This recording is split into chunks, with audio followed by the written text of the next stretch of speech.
Jumpa lagi bersama Cocot Pedal di sini ya, Mak. Salam sehat selalu buat Anda semua yang menonton ya. Langsung saja tanam sawit di kota Garut. Serat, cerit, cerut. Di part kemarin terlihat Hunter Choi memegang kristal kehidupan Raja Tengkorak. Aura energi yang sangat dahsyat terpancar dari kristal itu. Dari aura itu sampai-sampai menghancurkan Rock Breaker kebanggaannya. Di sisi lain juga terlihat MC kita Pak Hyun Soo telah menghancurkan skill dari Tengkorak itu. Lalu ia mengaktifkan skill Heavenly Spiritual Body. Raja pun masih terdiam karena kristal kehidupannya diserap oleh Hunter Choi tadi. Dan cepret, dengan skill Heavenly Spiritual Body, Raja Tengkorak pun hancur berkeping-keping. Lalu dalam kekalahannya, Raja pun berkata, "Tidak habis pikir, ada orang yang mendapatkan kristal wadah kehidupanku. Sialan, kalau bukan gara-gara itu, tidak mungkin aku kalah melawan orang sepertimu." Sambil kepala tengkoraknya terbelah jadi dua dan hancur meledak. Dalam kehancuran Raja Tengkorak, muncul cahaya yang dikelilingi oleh jiwa-jiwa rakyat yang telah diambil jiwanya dulu. Dan Hyun pun tercengang karena kejadian itu. Lalu di sisi lain, Hunter Choi dapat menyerap kristal wadah kehidupan sang Raja Tengkorak. Terlihat Hunter Choi berlutut di lantai dengan aura yang besar di tubuhnya. Dan dia memandangi tangannya lalu berteriak keras, seakan itu bukan Hunter Choi lagi. Lalu dia melesat melompat dengan keras, menghancurkan lantai atasnya dengan mudah. Dan dia turun di depan monster-monster yang menyerangnya waktu itu. Dengan aura membara dia berkata, ya ampun, situasi sekarang sudah berbeda dari yang tadi." Lalu tangannya mengeluarkan sesuatu. Ternyata itu adalah Rock Breakernya yang hancur tadi. Sambil mengepalkan tangannya, ia berkata, "Kekuatanku mengalir begitu hebat." Di hadapan para monster, Hunter Choi merasa lebih tenang dibandingkan dengan sebelumnya karena adanya kekuatan itu. Lalu dia mengulurkan tangannya dengan mengeluarkan sebuah cahaya dan duar, terlihat serangan dari Hunter Choi mengenai para monster dengan sangat kuat. Dan monster itu semuanya pun hancur dengan satu serangan saja. Ia berkata, "Bisa kurasakan sekarang tubuhku adalah yang terkuat di dunia." Terlihat jam menara dan di tempat Hyun tadi, Pak Tua pun berkata, "Omong kosong macam apa ini? Kau mau masuk ke dalamnya?" Sambil Hyun memandangi bola marmer di depannya, Hyun pun berkata, "Waktu itu aku menyentuh marmer ini, seluruh tubuhku bisa merasakannya. Jeritan jiwa-jiwa tidak terhitung jumlahnya di dalam marmer ini memintaku untuk menyelamatkan dan membebaskan mereka." Sambil Pak Tua memandanginya, Hyun berkata lagi, "Aku akan masuk sendirian. Master, kau tunggu di sini." Master pun berkata, "Mau bagaimana kalau kau tidak bisa kembali setelah masuk?" Hyun pun menjawab, "Meski begitu, kurasa aku tetap harus masuk." Pak Tua pun berkata, "Bajingan keras kepala." Dan Hyun pamit pergi masuk. Hyun akan memegang bola marmer itu, tapi Pak Tua tiba-tiba memegang pundak Hyun. Pak Tua pun berkata, "Apa aku harus menunggu di sini selamanya kalau kau tak kembali?" Hyun pun menjawab, "Oh iya, kita kan terikat." Pak Tua sambil emosi menjawab, "Kau menjadi orang yang bermuka tebal." Lalu Hyun berkata, "Baiklah." Sambil Hyun memegang bola marmer itu, dia berkata lagi, "Kita masuk." Terlihat bola itu memancarkan cahaya sambil Hyun berteriak dan pundaknya dipegangi oleh Pak Tua. Lalu mereka tersedot ke dalam bola itu. Terlihat di sana ada matahari dan kota besar beserta menara jam seperti kota yang hancur di kerajaan Raja Tengkorak sebelumnya. Hyun berpikir, tempat ini, tampaknya ini tampilan dari tempat ini sebelum mengalami kehancuran. Apa kita berada di dalam ingatan si Tengkorak sialan itu? Sambil sebuah portal muncul di sana, suasana kota menjadi gelap dan orang-orang di sana semua panik berkata, "Get a flag, cepat laporkan pada raja." Lalu para monster-monster ganas keluar dari portal itu tadi. Mereka menghancurkan bangunan kota dan menyerang para penduduk di sana dan memangsa mereka. Terlihat prajurit kerajaan mencoba melawan monster-monster itu. Prajurit berkata, "Jangan lari, bunuh mereka. Kita prajurit Rey Lord." Tapi mereka malah dihabisi oleh monster-monster itu. Lalu seseorang pun datang sambil menunggangi naga putih. Inilah dia Raja Tengkorak sebelum menjadi tengkorak. Ia sambil menunggangi naga, ia mengucapkan mantra atas nama Morior dan jiwa Buga Buruh, sosok yang mencapai surga. Dan terlihat mantra itu di depannya. Ia berkata, "Heaven Strike." Dan jebret, monster pun hancur karena serangan raja itu. Di atas langit terlihat raja dan di daratan sana juga banyak prajurit sedang bersorak-sorak atas kemenangan raja yang dapat menghancurkan monster-monster tadi.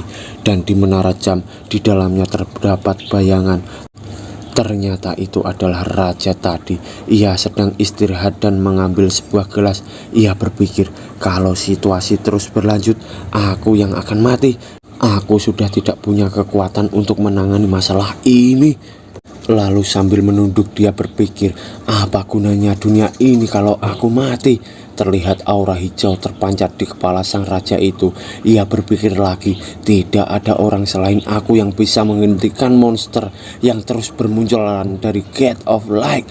Bukankah itu berarti akulah kerajaan? Lalu ia berkata lagi, satu-satunya yang tersisa. Sambil ia berpikir, terdapat aura kegelapan keluar dari dirinya. Di sana terlihat sebuah buku mantra dan tongkat tengkorak. Ia berkata, nekromansi, ilmu sihir yang membuatku bisa mengumpulkan jiwa manusia dan mendapatkan kekuatan yang dahsyat. Lalu raja bergumam, sial, aku pasti sudah tidak waras. Mana bisa kerajaan disebut kerajaan kalau tidak ada rakyatnya?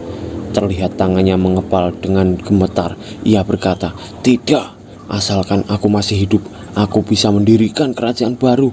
Terlihat di sana dua sisi kepribadian sang raja. Yang satu, kepribadian yang baik berkata, kalau melakukan itu, aku akan membunuh orang-orang. Aku pasti sudah tidak waras. Raja macam apa yang membunuh rakyatnya? Di sisi kepribadian yang jahat berkata, aku harus menggunakan nekromansi, tempat ini akan hancur. Rakyat sudah ditakdirkan berkumpul kembali di sekitar sosok yang kuat. Raja lalu sadar menghantam barang di sampingnya dan berkata, diam, sudah diamlah. Lalu dia menghadap lantai dan bersujud, dan terdengar suara di luar, yang mulia, lagi-lagi Gate of Light muncul di tembok kastil kerajaan timur. Ternyata itu adalah bawahannya. Ia berkata lagi, ada monster yang berukuran sangat besar. Ini terlihat seperti naga. Tapi raja malah membentak, wah, dan bawahannya bertanya-tanya, ya yang mulia. Raja dengan marah pun berkata, lakukan ini dan itu untuk kami. Kalian bisanya cuma merengek ini dan itu saja. Apa bedanya kalian dengan parasit yang berusaha bertahan hidup dengan menempel padaku? Akan kuberi nilai dalam kehidupan kalian. Lalu raja memegang tongkatnya dan bawahannya pun takut bertanya-tanya dan jebret, jebret. Terlihat bawahannya dengan muka takut berkata, kenapa? Dan raja ternyata menghabisi bawahannya itu. Ia berkata, darahmu takkan sia-sia. Sambil raja menghabisi bawahannya tadi, ia berkata lagi, aku akan memanggil semua orang yang berhubungan denganmu dan memanggil orang-orang yang berhubungan dengan mereka. Lalu raja mengaktifkan tongkat dengan mantranya. Ia berkata, akan kukumpulkan jiwa orang-orang ini ke dalam kekuatan untuk mendapatkan kekuatan yang luar biasa. Atas nama dewa terlarang Gomoroh, ku perintahkan. Raja sambil mengangkat tongkatnya berkata, oh semua dewa, datanglah. Lalu menara jam pun dikelilingi mantra dari raja itu dan menyebar ke kota sana. Orang-orang pun kebingungan sambil melihat ke atas. Ada cahaya seperti aura kegelapan. Monster besar di sana pun terdiam sejenak. Lalu orang-orang di sana pun tewas dan jiwa mereka semua melayang keluar dari tubuh mereka, lalu menuju ke menara jam tempat raja. Dan raja menyerap jiwa-jiwa rakyatnya itu tadi. Raja dengan senyum psikopatnya berkata, "Bisa kurasakan diriku yang menjadi semakin kuat seiring jiwa yang berdatangan. Sungguh luar biasa. Hahaha." Lalu raja melesat ke arah monster besar yang menyerang kota tadi. Dan raja dengan aura kegelapan berkata, "Aku takkan kalah melawan monster yang muncul dari Gate of Light." Monster menyerang dan mencoba menyerang raja itu.